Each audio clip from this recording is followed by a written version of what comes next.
Hai, untuk tutorial kali ini saya ingin menunjukkan cara bagaimana untuk membuat suis lampu menggunakan mBlock. Pertama, anda perlu sambung wayar LED merah pada pin 13S dan G.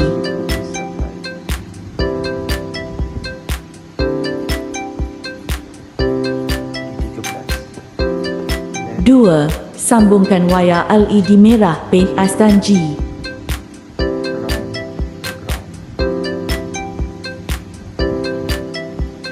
3. Anda perlu sambung wayar LED kuning pada pin 12, S dan G.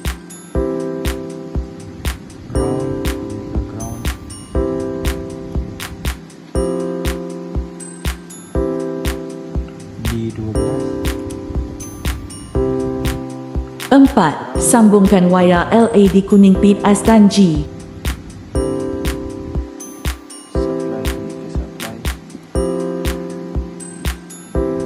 5. Anda perlu sambung wayar LED hijau pada pin 11S dan G.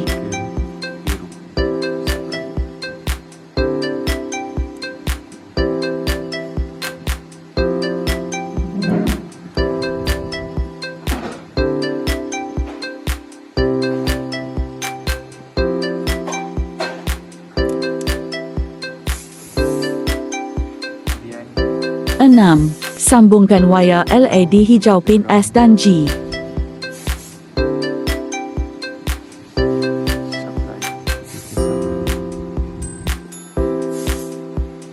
7. Anda perlu sambung wayar push button pada pin 2, S, V dan G.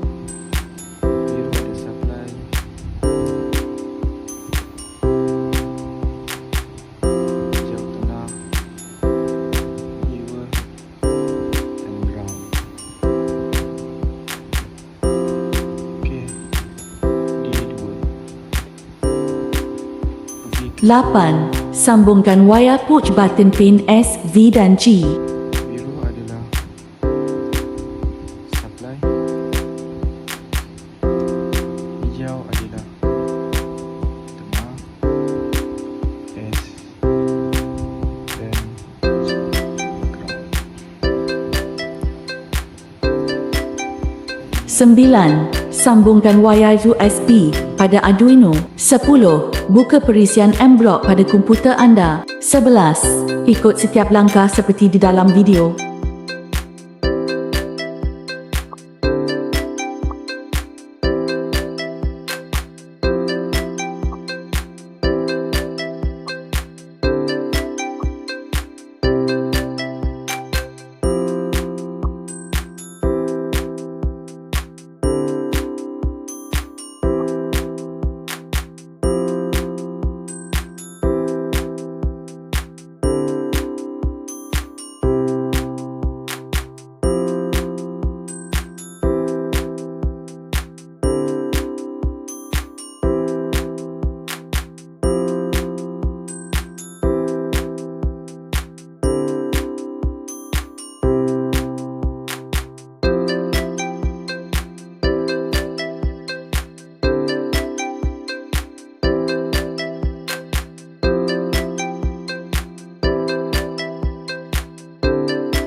Sudah siap suis lampu?